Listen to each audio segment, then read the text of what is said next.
The Brentwood Arts Exchange is a central pillar in a major arts district right here in Prince George's County. There's a diversity of artists, patrons, and curators who all take in and appreciate the amazing visual arts right here in our backyard. What we try to do is offer top quality art shows for a really wide audience, and as you can see, I'm standing in our craft store. We have all local craft artists, and then of course we have a large classroom. We offer summer camps, we offer adult classes, we offer kids classes. Some programs are for a fee, and when we can, we try to offer some things for free, especially for kids.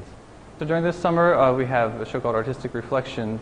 It's in honor of David Driskell's 80th birthday, and David Driskell probably needs no introduction. He has such a huge impact on artists in the area. So we have some of his work, and then we have artwork by 3 of his former students who are all relatively prominent themselves, some very prominent. Sylvia Snowden, Starmanda Bullock, Jeremy Austin.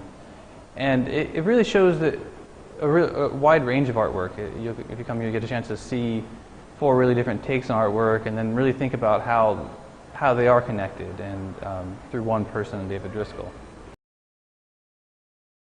I really look to him, even still to this day, for a lot of advice, when needed, or he's just so wise, and he's done it all. So you can't go wrong asking someone like that for advice. But I think that it was more through immersion, and I saw how he blended his faith tradition into his work, and so that later became a real inspiration for me. Like, well, how can I do it, but without being literal? Because in the Baha'i faith, we're not supposed to try to represent, say, the manifestations of God in a realistic way, because it would be inadequate, the portrayal. And that doesn't discount what came before, because what came before was necessary. But to see how he allowed his faith to influence his work was similar to then how I wanted my faith to influence my work. Mr. Driskell and I go way back. When I was working on my thesis for my MFA in the 1970s, Dr. Driskell at that time was head of the department, the art department at Fisk University. And a component of my thesis was on Aaron Douglas, and at that time Aaron Douglas had retired from Fisk, but his papers were there and a lot of information about him was there. So I went specifically to Fisk in Nashville, Tennessee, and I tell you, Dr. Driskell just opened his arms to me, directed me to resources in the library and people in the library to help me with research. He had materials himself, so it was just a very helpful, wonderful experience.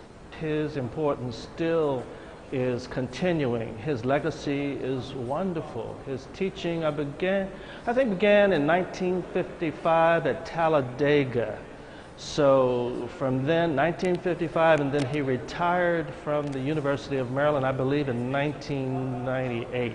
So you can see that's a big legacy. Now that's just the teaching legacy. That's not the art legacy. That's another story. Dr. Driskell is a real marvel, one of a kind. I studied with Dr. Driskell. I've known him since I was 19 years old, and he still is very supportive and influential in my life and on my painting. There are many things that he taught me at Howard University that I still utilize in my painting today. The use of color, the use of texture, the use of design. He has been a very supportive person. He is still supportive of me, and he's very, very encouraging. And he's a person that I received a note from, as all of his notes are handwritten, 2 weeks ago, with even more encouragement. Howard University represented everything to me in the art field, aside from my parents, of course, who still support me too. But the people like David C. Driskell, Lois M. Jones, James Wells, James A. Porter, those are the pillars for what I do today. Well, let me say that in this particular show, Chieftain's Chair is hot off the press, 2011. So Dr. Driskell is still working hard, still producing fantastic work, still lecturing, and still building his legacy, which is huge, huge. We will never know really how big it is until many years in the future.